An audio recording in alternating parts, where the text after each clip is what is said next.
नर्मदे हर आप सभी का मेरे चैनल पे बहुत बहुत स्वागत है। आज मैं आपको अबोले के व्रत की कथा सुनाने जा रही हूँ।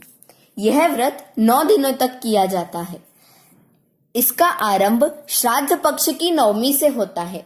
नवमी के दिन जवारे भी बोए जाते हैं।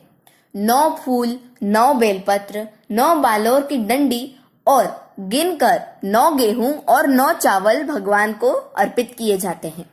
पूरी पूजा के दौरान मौन रखा जाता है। आखिरी दिन गुणे बनाए जाते हैं और उसी का भोग लगाया जाता है। तो चलिए हम हमारी आज की कथा शुरू करते हैं। एक ब्राह्मण था, उसकी एक पुत्री थी। जब वह विवाह योग्य हुई तो ब्राह्मण को लगा कि पुत्री का विवाह करा देना चाहिए। ऐसा सोचकर उसने पंडित से अपनी पुत्री की पत्रिका दिखवाई।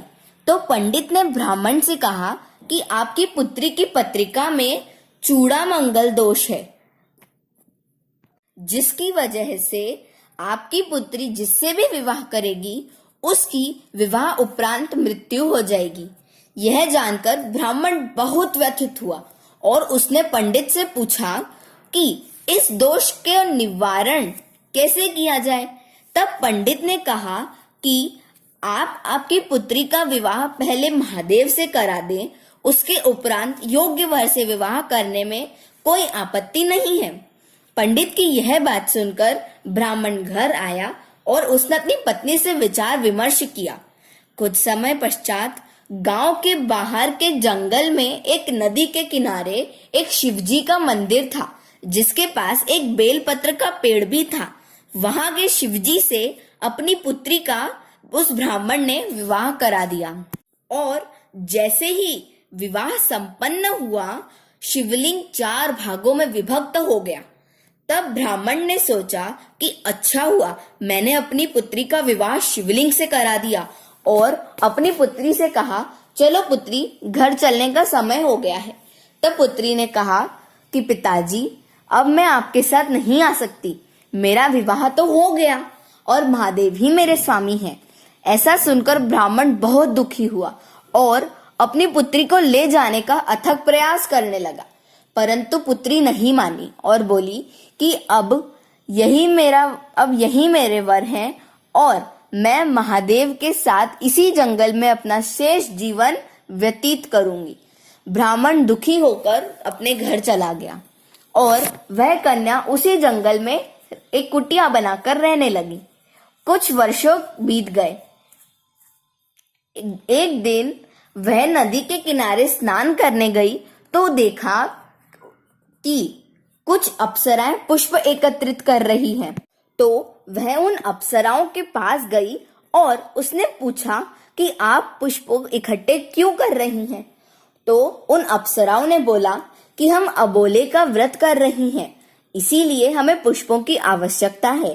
कन्या को यह सुनकर जिज्ञासा हुई, इसीलिए उन्होंने उन अप्सराओं से व्रत की विधि विधान पूछे।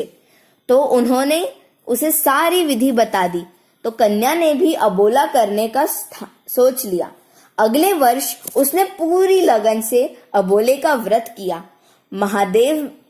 महादेव में से ओम की ध्वनि निकली।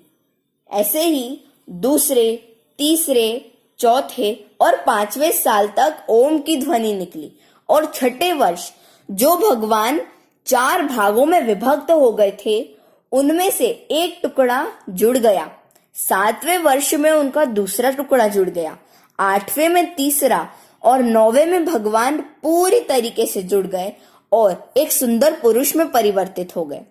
और वह छोटी सी कुटिया जिसमें वह कन्या रहती थी, वह एक आलीशान महल में परिवर्तित हो गया और वह कन्या उस पुरुष के साथ उस महल में सुखी जीवन व्यतीत करने लगी। कुछ समय पश्चात उस कन्या के पिताजी ने सोचा कि इतने वर्ष हो गए, पुत्री का तो कोई समाचार ही नहीं मिला, तो क्यों ना मैं जाकर उससे मिलाऊं। यह सोचकर ब्राह्मण उस जंगल में गया और देखा तो वहां पर उसकी बेटी की कुटिया तो थी ही नहीं, बल्कि वहां पर तो एक बड़ा महल खड़ा हो गया था। अपनी पुत्री के चरित्र पर संदेह करते हुए वह ब्राह्मण महल में गया तो देखा कि उसकी पुत्री एक सुंदर पुरुष के साथ वहां पर बैठी हुई थी। उसके पिताजी ने उसकी पुत्री को पास बुलाया और पूछा कि ये पुरुष कौन है। तब पुत्री ने अपने पिताजी से कहा, पिताजी आप आपकी आंखें बंद करिए। तो ब्राह्मण ने अपनी आंखें बंद करी और ब्राह्मण को पूरा सत्य दिखाई दे गया।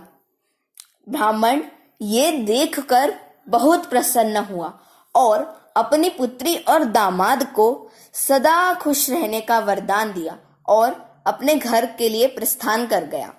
धन्यवाद नर्मदे हर। हमारी आज की कथा यही